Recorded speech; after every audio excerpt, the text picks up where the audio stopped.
Oke, sekarang kita akan lanjut ya ke soal yang berikutnya. Saya akan bahas lagi. Soal berikutnya ini ada dua benda dari logam sejenis A dan B, benda A dan benda B, tapi logamnya sejenis, terbuat dari logam yang sejenis. Nah, masanya sama, tetapi ukurannya yang berbeda.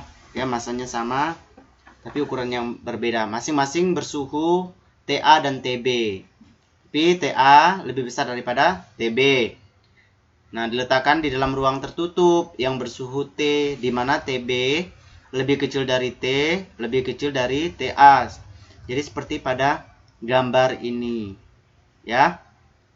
Nah, hubungan antara kenaikan suhu logam A dan B terhadap waktu dapat dinyatakan dengan grafik. Nah, bagaimana menyatakan dengan grafik tadi? Jadi tadi kan awalnya masing-masing bersuhu TA dan TB. Dalam kurung TA lebih besar dari TB. Tapi kemudian keduanya diletakkan dalam sebuah ruang tertutup yang bersuhu T. Di mana TB lebih kecil dari T, ya. Suhu benda B lebih kecil dari suhu ruangan, kemudian lebih kecil dari suhu benda A. Nah, seperti pada gambar di sini ya. Oke, penjelasannya seperti ini ya penyelesaiannya. TA lebih besar daripada TB. T adalah suhu ruangan. TA lebih besar daripada T, lebih besar daripada TB. Nah, sehingga suhu benda A akan mengalami penurunan dan suhu benda B akan mengalami peningkatan. Kenapa demikian? Ya, kalau kita belajar tentang termodinamika, itu suhu berpindah dari suhu yang lebih tinggi ke benda yang bersuhu lebih rendah. Itu sebabnya sehingga suhu benda A akan mengalami penurunan dan suhu benda B akan mengalami peningkatan. Seperti itu ya. Jadi suhu dari benda A yang tinggi awalnya dia berpindah ke suhu benda B, sehingga suhu benda B yang masih kurang tadi dia semakin bertambah ya, seperti itu. Oke, grafiknya bagaimana yang benar? Oke, ayo kira-kira grafiknya yang benar yang mana? Kalau suhu A berkurang, kemudian suhu B semakin naik. Mana kira-kira grafiknya di sini? Jawabannya. Suhu A turun. Ini naik ya, naik sama naik grafiknya. Ini konstan suhu B, suhu A-nya naik. Yang C suhu A-nya konstan, suhu B-nya naik. Yang ini suhu A sama dengan suhu B. Kemudian yang E, suhu B-nya naik, suhu A-nya turun. Ya, begitu ya. Suhu B-nya naik. Kemudian suhu A-nya turun. Berarti yang benar adalah jawabannya E. Ya, yang E. Oke. Selanjutnya untuk soal yang berikutnya, volume gas ideal di dalam ruang tertutup diperkecil setengah kali semula dalam proses isotermis. Yang ditanyakan tekanannya menjadi berapa sih tekanannya kalau volume gas ideal itu di dalam sebuah ruangan diperkecil setengah kali semula. Misalnya volume gas ideal dalam ruangan tertutup awalnya 2. Kalau diperkecil setengah kali semula berarti sama dengan 1. Nah, misalnya itu ya, seperti itu. Jadi yang ditanya, maka tekanannya menjadi berapa kalau diperkecil menjadi 2 kali? Oke. Mari kita akan bahas secara bersama-sama ya. Kita selesaikan. Nah, untuk penyelesaiannya, isotermal sama dengan suhu konstan. Kemudian V2 sama dengan setengah V1. P1 dikali V1 sama dengan P2 dikali V2. Nah, P1 dikali V1 sama dengan P2 dikali setengah V1. Jadi, P2 sama dengan 2 dikali P1. Nah, jawabannya yang benar yang mana kira-kira? A. 1/4 kali semula. B. Setengah kali semula. C. 1 kali semula. D. 2 kali semula. E. 4 kali semula.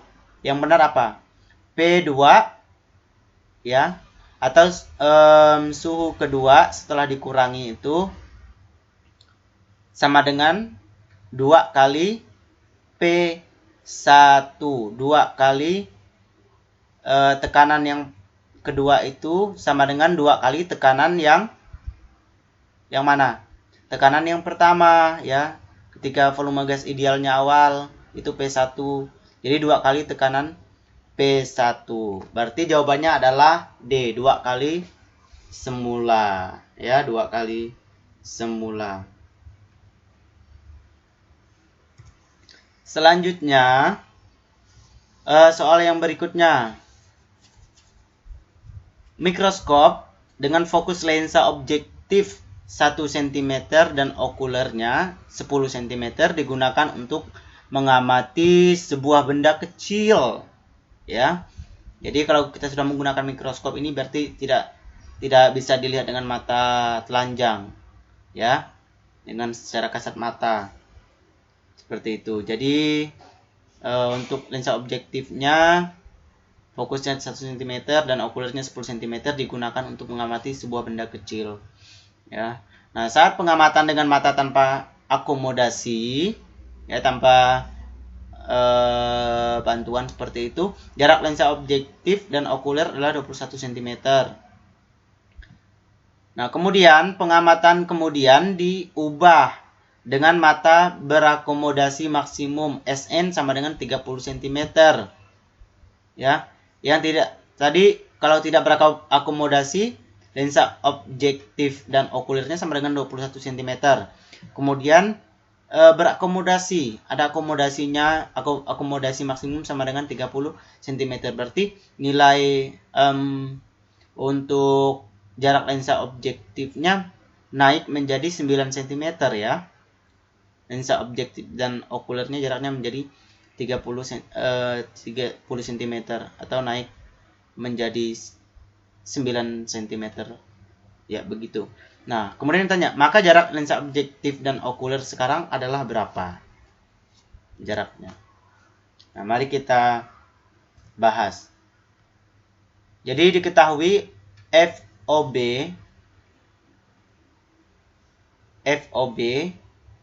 atau fokus lensa objektif itu sama dengan 1 cm. Sedangkan fokus untuk lensa okuler FOK ini, F ini fokus ya. Fokus lensa okuler sama dengan 10 cm. Kemudian SOK. Jadi jarak, ini S ini jarak, kemudian OK-nya okuler sama dengan 21 cm jaraknya. Objektif dan okuler ya. Nah, yang ditanyakan adalah D. Maka jarak lensa objektif dan okuler sekarang berapa? Nah, untuk menjawabnya seperti ini. Saat mata rileks atau jarak OK sama dengan FOK, panjang mikroskop D sama dengan 21 cm. D sama dengan S aksen OB ditambah FOK. S aksen OB sama dengan 21 dikurang 10. FOK berapa? 10 kan? Nah, lihat di atas tuh. 10. Jadi 21 dikurang 10 sama dengan berapa? 11 cm. Sama dengan 11 cm. Nah, saat mata berakomodasi, S aksen OK sama dengan negatif SN. SOK sama dengan negatif 30 cm. Ini jarak maksimumnya tadi ya, nilai maksimum. Nah, 1 per FOK sama dengan 1 per SOK ditambah 1 per S aksen OK. Atau SOK sama dengan FOK dikali S aksen OK per FOK dikurang S aksen OK. Jadi 10 dikali negatif 30. Ya, dibagi 10 dikurang negatif 30. Jadi sama dengan negatif 300 per 400. Hasilnya berapa? Negatif 7,5. Jadi panjang mikroskopnya berapa? Pada keadaan sekarang. Setelah 30. Jaraknya 30. Setelah berakomodasi maksimumnya 30 cm tadi, jaraknya panjangnya menjadi berapa? D persamaannya sama dengan D sama dengan SOB, S aksen OB plus SOK. Jadi 11 ditambah 7,5 sama dengan berapa? Sama dengan 18,5. Ya, setelah maksimum tadi jarak maksimumnya jadi panjangnya menjadi 18,5. Nah, ini pilihan jawabannya itu di C. Ya, di C. Pilihan jawabannya di C. Ini C seharusnya ya, C. Oke. Nah, berikutnya. Daya yang dihasilkan dari bunyi mesin diesel pada jarak R sebesar 10 pi watt. Dan taraf intensitas bunyi yang terdengar sebesar 70 dB. Intensitas ambang bunyi 10 pangkat negatif 12 watt per meter kuadrat. Maka jarak R tersebut dari mesin diesel adalah berapa? Oke.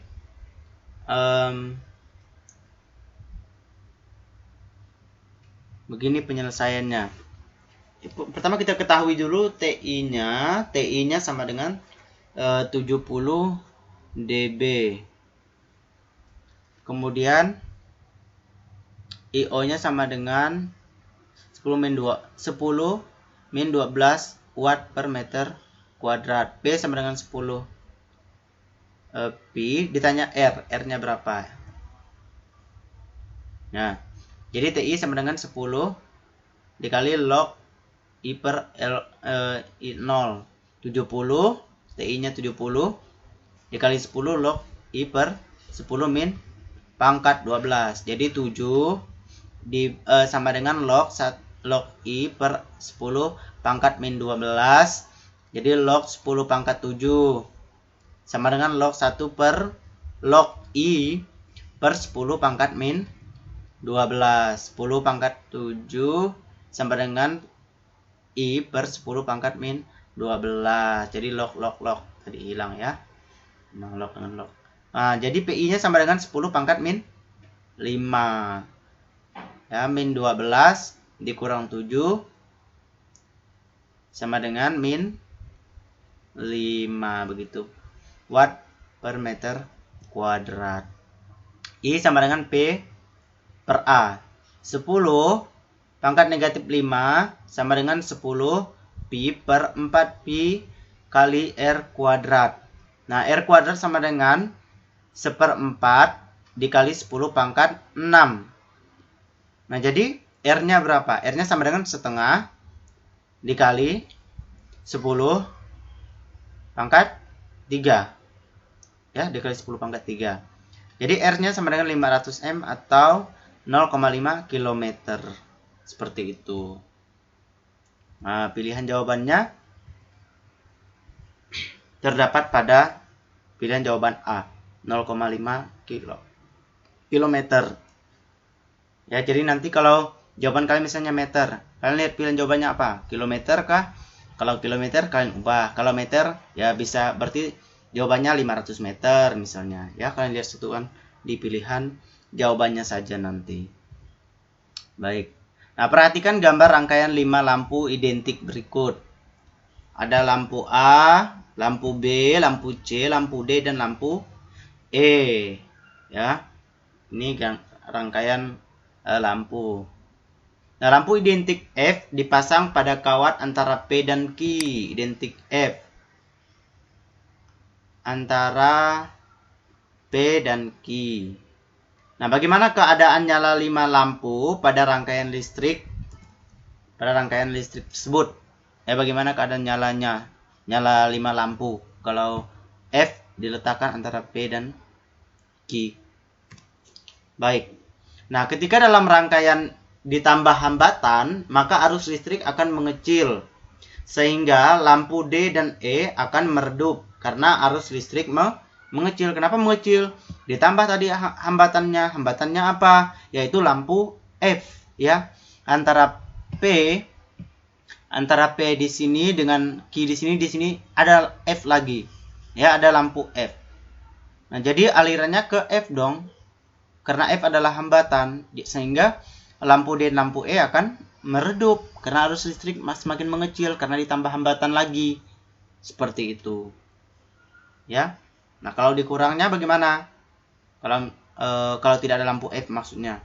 Berarti tetap aliran D dan E. Jadi pilihan jawabannya yang benar kira-kira yang mana? Yaitu yang A, lampu D dan E menyala lebih terang dari semula. Lampu A, B, dan C menyala lebih terang dari semula. Lampu D dan E lebih terang daripada lampu A, B, dan C. Lampu D dan E lebih redup dari semula. Lampu D dan E sama terangnya dengan keadaan awal.